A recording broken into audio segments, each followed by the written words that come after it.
Hola, ¿qué tal, queridos amigos? Un gusto de reencontrarnos otra vez para continuar con el repaso de esta lección, la misión de Dios, mi misión, y en este caso enfocándonos en la misión en favor de los poderosos, que es la lección número 9 en este trimestre. Y para esta oportunidad me están acompañando, el pastor Roque Roselot. ¿Qué tal, Roque? ¿Cómo estás? Muy bien, Jorge, muy bien. Muy contento de estar en este momento, una lección realmente de este trimestre muy linda, muy importante que habla acerca de la misión. Muy bien, el pastor Roque ha sido evangelista muchos años, bueno, lo sigue siendo de alguna manera, y hace un tiempito que está trabajando con el cuerpo de docentes de la Facultad de Teología. ¿Podrías explicar en dos palabritas qué es el IMSI que estás dirigiendo en este momento? ¿Cómo no? ¿Cómo no? Tenemos aquí en nuestra universidad y en la Facultad de Teología el IMSI, que es el Instituto de Misión y Crecimiento de Iglesia, que tiene como objetivo abordar diferentes temáticas en relación a la misión. Y mucho tiene que ver con el estudio de este trimestre, cómo llevar el mensaje de salvación a todo el mundo en sus diferentes áreas, a las grandes ciudades, a las diferentes clases sociales, un evangelismo también que llega a otras culturas, a otros lugares del mundo. Y bueno, de esa manera estamos tratando también de preparar a nuestros alumnos aquí en la Facultad de Teología, en la UAP, para que ellos profesionalmente también estén preparados para todo el desafío de la predicación del Evangelio en pleno siglo XXI. Muy bien, muchas gracias. Y también está con nosotros el pastor Daniel Plenk, muy conocido en nuestra comunidad, ya muchos años que está como docente. Y Daniel, quizás pudieras explicarnos un poquito, porque estás en este momento trabajando en el Centro White, que tiene una sede aquí en nuestra universidad. ¿Qué implica tu tarea un poco para la audiencia pueda entender y conocer? Sí, cómo no, ¿qué tal, Jorge? Un gusto de saludarte. La tarea básica siempre lo describimos de dos maneras. Una es ayudar a la difusión y a la buena interpretación del legado literario del Ellen G. de White. Y lo otro es un poco el rescate, la investigación y la difusión de la historia de la Iglesia en estas tierras. Eso básicamente es la tarea a la que nos abocamos, ¿no? Muy bien, muy bien. Bueno, un gusto de tenerlos a ambos. Gracias. Y vamos a introducirnos en la lección, pero antes vamos a pedir la conducción de Dios que nos ilumine al repasar juntos esta lección. Pastor Daniel, quisiera guiarnos. ¿Cómo no? Gracias, Señor, por una oportunidad de abrir tu palabra. Gracias por esta excelente guía de estudio que nos permite enfocarnos en aquello que es muy caro a tu corazón, como es la misión, el compartir las buenas nuevas de salvación a todos los hombres. En el repaso de esta lección específica pedimos la sabiduría que viene de tu Espíritu y una comprensión de nuestra parte, a fin de que podamos también sentir lo que tú sientes y poder dedicar nuestro esfuerzo para hacer aquello que tú nos has pedido que hagamos. Amén. En el nombre del Señor Jesús oramos. Amén. Amén. Amén. Muy bien. Y la lección de esta semana se enfoca en personas, vamos a decir, de clase alta, podríamos enfocarnos. Personas que figurarían en esas revistas que hablan de ricos y famosos, digamos. Sí. Bueno, el primer caso que nosotros encontramos es el de Nabucodonosor, Daniel. Los ricos y poderosos, decía Claro, también. el autor de la lección, ¿no? Claro. Que a veces son cosas que van juntas, pero sí. en este caso, naturalmente, no solo estamos hablando de un poderoso, sino del más poderoso de su tiempo. Sí. Y Nabucodonosor me parece una ilustración de por lo menos un par de cosas como para iniciar el diálogo, ¿no? Y es que nos muestra el deseo de Dios de alcanzar a todas las personas. O sea, de alguna manera, como decía nuestro profesor, no puedo evitar acordarme de cuando estudiábamos el libro de Daniel, ¿no? Para ganar su cooperación, decía el profesor, ¿no? Claro que una persona poderosa y rica cuando coopera con Dios, claro, tiene más recursos, digamos. Claro, tiene la posibilidad de hacer mucho bien. Claro. O si no lo hace, puede hacer mucho mal, que de hecho ha ocurrido también tantas veces. En el caso de Nabucodonosor nos impacta el versículo con que termina un relato muy dramático del capítulo 4, que es un relato de paso escrito en primera persona como quien testifica de algo que ha vivido y que ha sido un terremoto en su vida. Es que lo fue. Sí, sin duda. Bueno, Pero ¿cómo termina el capítulo? Entonces, él mismo, Nabucodonosor, en sus palabras, en el capítulo 4 de Daniel, versículo 37, dice: ahora yo, Nabucodonosor, y es interesante lo que él expresa, alabo, engrandezco y glorifico al Rey del cielo. Está hablando un rey. Pero está en el cielo reconocido. Nabucodonosor, Daniel? Bueno, esa es la pregunta. Dice, porque todas sus obras son verdaderas y sus caminos justos, y él puede humillar a los que andan con soberbia. Para decir, él era eso. es lo que me acaba de pasar, ¿no es cierto? De los cuales yo soy el primero. pues. Exacto. Bueno, cuando estudiábamos Daniel en la facultad, nos decían, esto es lo último que sabemos de Nabucodonosor. Claro. De manera que, ¿por qué no pensar que ese objetivo de Dios dirigido a todos los hombres, sin exceptuar los ricos y poderosos, alcanzó a Nabucodonosor? Claro. Y él termina testificando del Dios verdadero. Porque en Daniel justamente encontramos el caso de Belsasar, que no sé si tuvo la intención, pero por lo menos no tuvo tiempo de arrepentirse, porque muere casi inmediatamente después de encontrarse con la descripción en la pared. Sí. Y en el caso de Nabucodonosor, que sí tiene la oportunidad de arrepentirse. Sí. Tiene una situación extrema, pero se arrepiente y confiesa a Dios. Hace Sí. una confesión de fe. Y lo otro que quería destacar, antes que me olvide, es el hecho de que para alcanzar esas personas Dios utiliza ciertos instrumentos. Y en este caso Daniel y sus compañeros, dice, ellos como mínimo, dice acá, estaban comprometidos Claro. con Dios, con su reino, con el mensaje que tuvieron la oportunidad de compartir. O sea, gente comprometida, gente fiel, y con la posibilidad de estar cerca de estas personas, de alguna manera. Sí, o sea, también Dios en su providencia puso las cosas de una manera para que Daniel, vamos a decir, de un esclavo alumno, se transformara en alguien que tenía influencia. Sí. Que podía Él llegar tampoco a- era cualquier esclavo, ¿no? Claro, era alguien preparado, un becado. Y a digamos. veces Dios usa gente preparada para llegar Claro. a personas preparadas.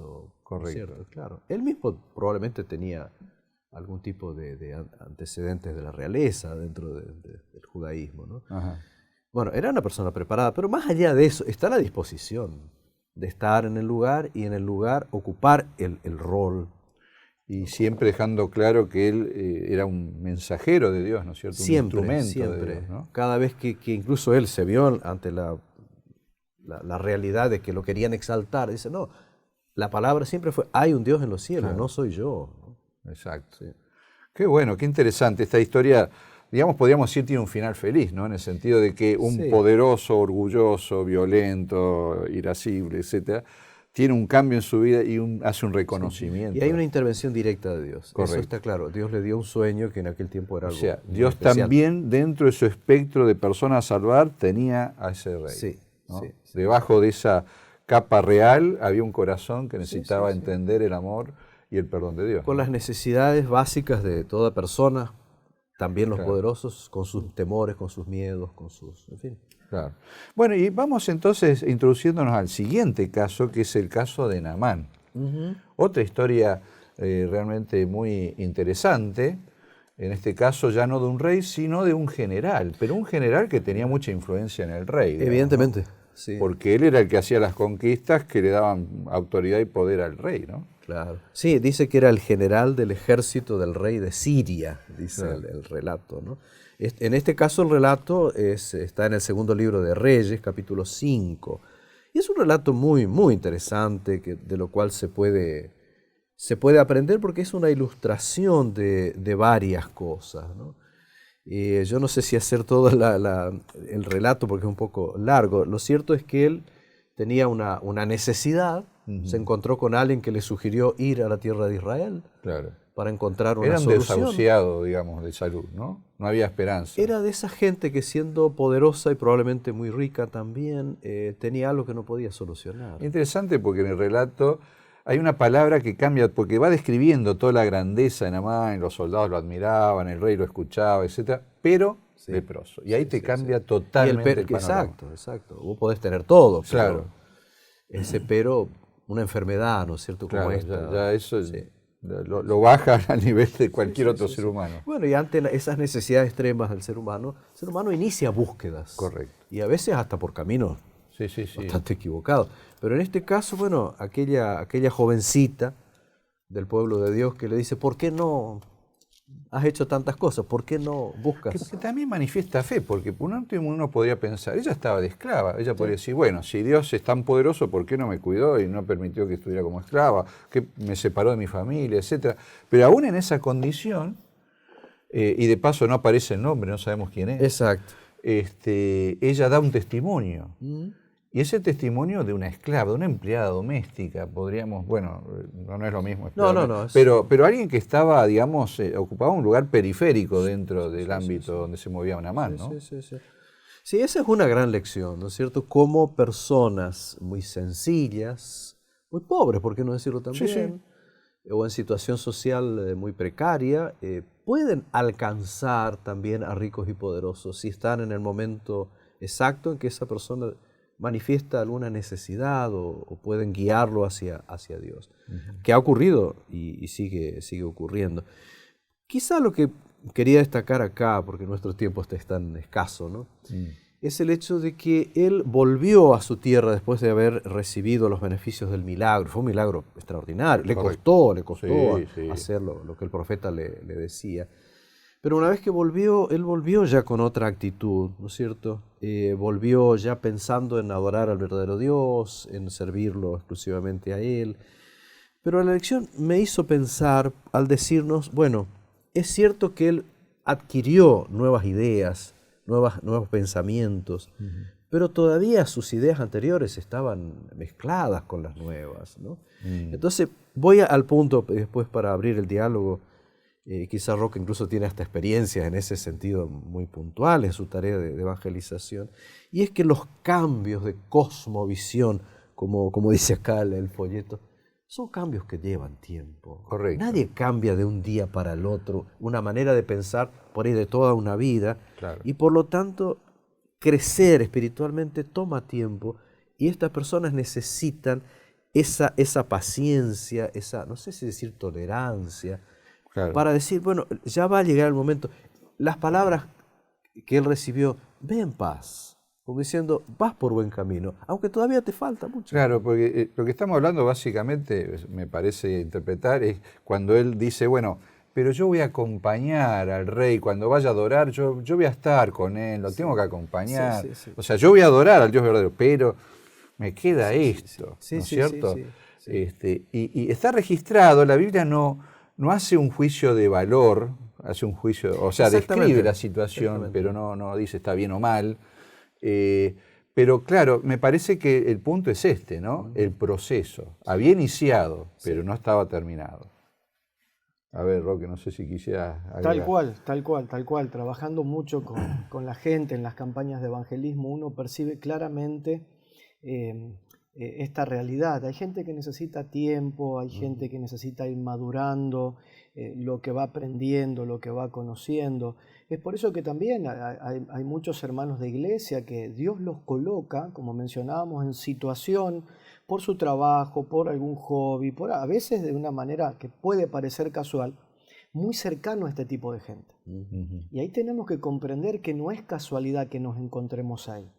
Hay muchos hermanos de nuestra iglesia que están cerca de personas poderosas, de personas ricas, influyentes, están ahí por algún motivo, Dios los ha colocado ahí por algún motivo. Claro. Pero tenemos que saber esperar, hablar cuando tenemos que hablar, nuestra conducta y nuestro testimonio es muy importante a la hora de charlar con esta gente, pero estar siempre ahí cerca, ¿no? Porque en el momento menos pensado, el Espíritu Santo entra por algún lugarcito y ahí se da la posibilidad bueno, en algún momento de llevarlos a tomar una decisión en favor de Jesús. Sí, en este caso fue un problema de salud, ¿no? Y ese problema fue el testimonio de esta esclava, ¿no es cierto? Tenemos muchos miembros de nuestra iglesia que son profesionales de la salud, enfermeros, médicos, kinesiólogos, que esa tarea también los lleva a estar cerca de gente influyente.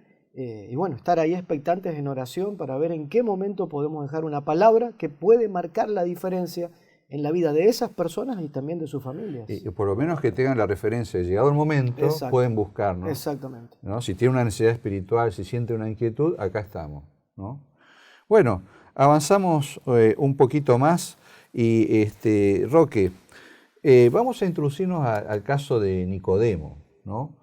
una de esas entrevistas clásicas de análisis con respecto a cómo Jesús abordaba estas entrevistas personales, ¿no es cierto?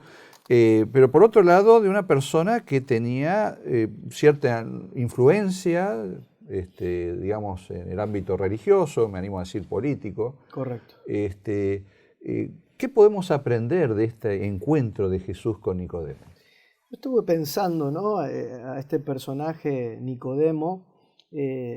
Yo lo primero que percibo es alguien que, a pesar de conocer la palabra, porque el texto bíblico dice que conocía los mandamientos, era un líder religioso, pero también un líder político, una persona encumbrada, era una persona rica también, por lo que dice el texto bíblico, muy influyente. A pesar de conocer el texto bíblico, quizás no había terminado de entender algunos conceptos muy importantes que Jesús magistralmente, ¿no?, le señala, se lo ilustra y le hace un llamado. Lo que veo en Nicodemo también es lo que hablamos anteriormente. Hay personas que tienen estas características poderosos que necesitan tiempo. Quizás su reacción, su respuesta no va a ser inmediata, pero eso no quiere decir que ellos no estén siendo tocados por el Espíritu Santo, luchando con el Espíritu Santo, pensando, analizando el Evangelio. Es un proceso.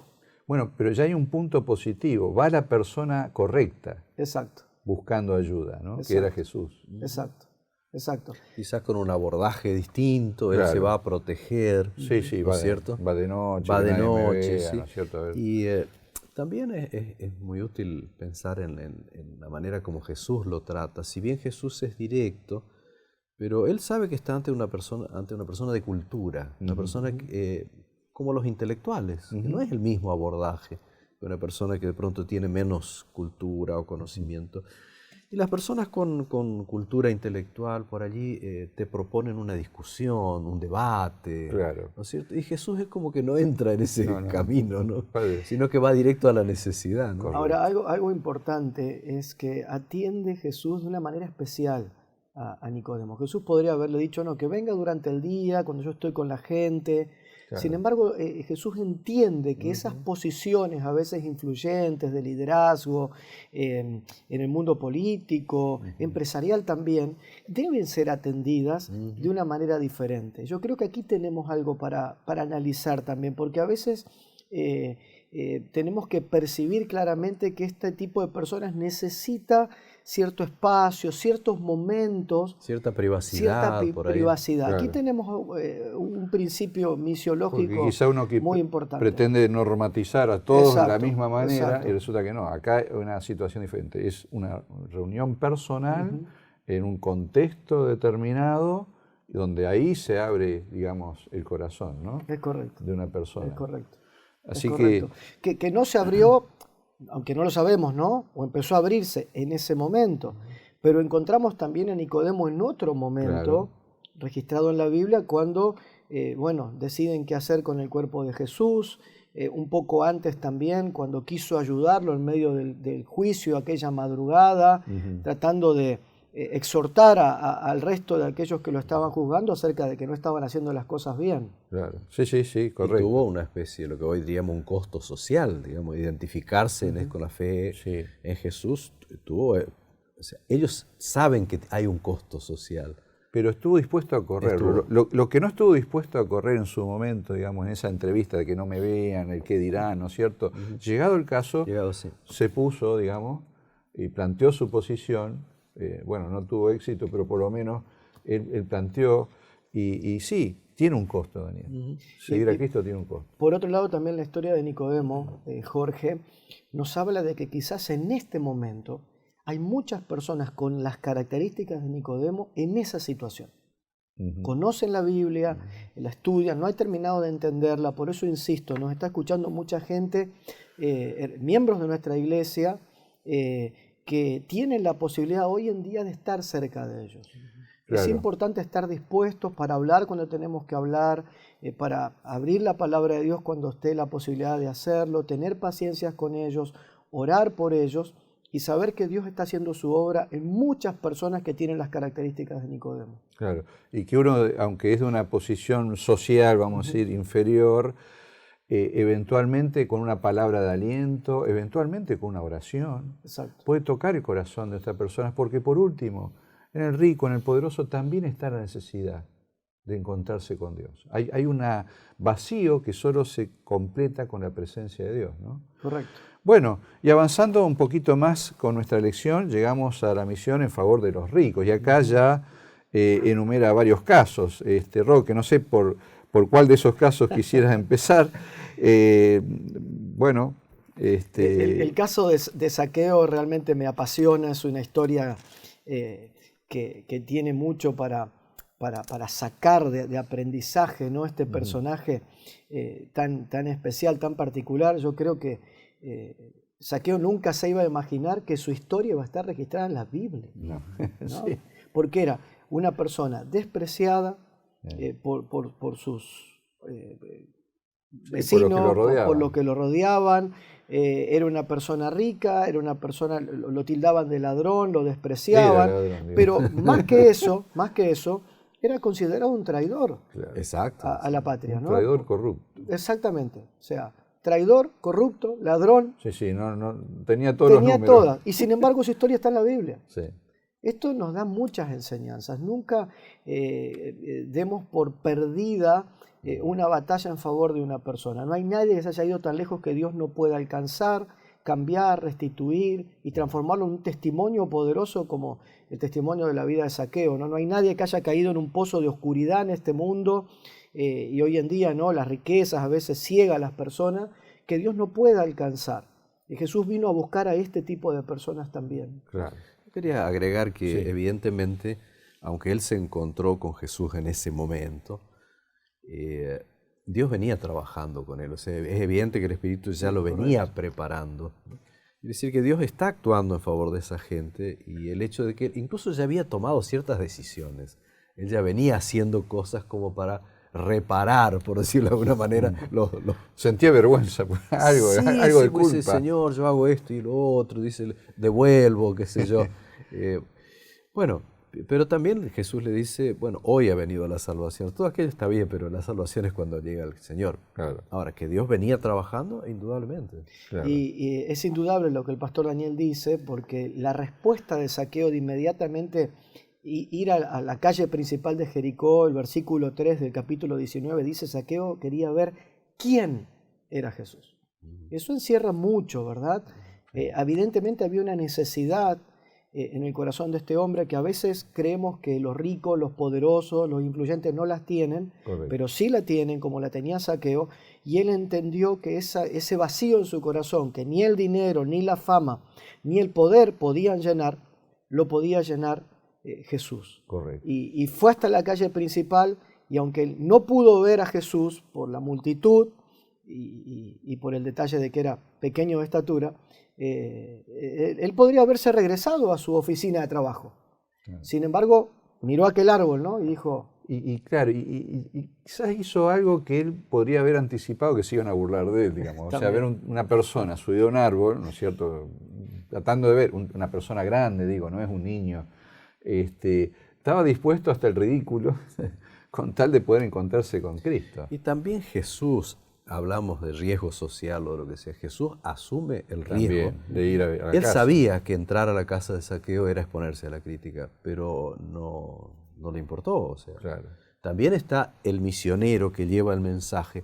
Llevar el mensaje a ciertas personas calificadas muy negativamente por la sociedad implica exponerse. Claro. Pero el misionero siempre lo hace. Claro. Dos palabritas de Nicodemo, nos queda poquito tiempo. ¿Qué podemos decir de este caso? Cualquiera de los dos, le abro la pregunta. Volviendo a Nicodemo. Perdón, O a joven José de rico. Arimatea, disculpen. José de Arimatea. Un lapsus.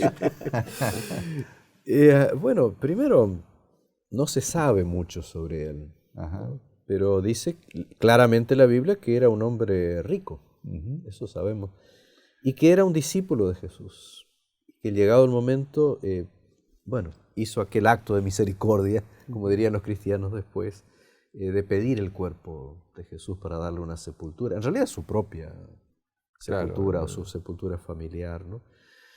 No, solamente lo que estábamos diciendo hoy, que el Evangelio está dirigido a todos y hay personas como esta,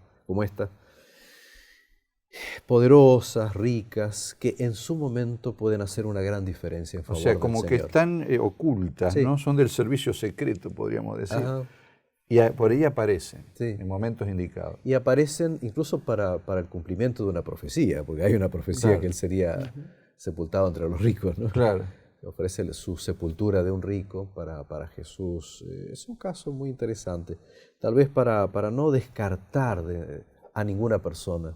Correcto. De tenerlo presente. Sí. Muy bien. Sí, por otro lado, hay muchos de nuestras iglesias y de nuestros hermanos que viven especialmente en las grandes ciudades, trabajando en los conglomerados urbanos y que se relacionan con este tipo de personas. Yo los animo, ¿no es cierto?, a estudiar estos 3 casos o 4 casos de personas influyentes y ricas y como iglesia comprender que tenemos una misión también en favor de ellos, Muy bien. ¿no? Así Bueno, que, Jorge, ya que mencionaste el Centro Juega al comienzo, solo para ir en esa línea, acá nuestra guía de estudio nos recuerda un capítulo del libro El Ministerio de Curación, de Ajá. Elena G. de White, que se titula Ministerio entre los ricos, páginas 160 a 166. Es solo una muestra de cómo tenemos orientaciones de no descuidar a esta clase de intelectuales o de ricos o de poderosos, ¿no? y con esto vamos marcando, digamos, una lección práctica para nuestra audiencia en el sentido de no perder de vista en el espectro de la visión de nuestra misión a esta parte, ¿no? Que quizás represente un desafío, represente cierta, digamos, concentración, no sé, o tener que vencer algunos prejuicios de nuestra parte, pero que son personas que también necesitan de Cristo, ¿no?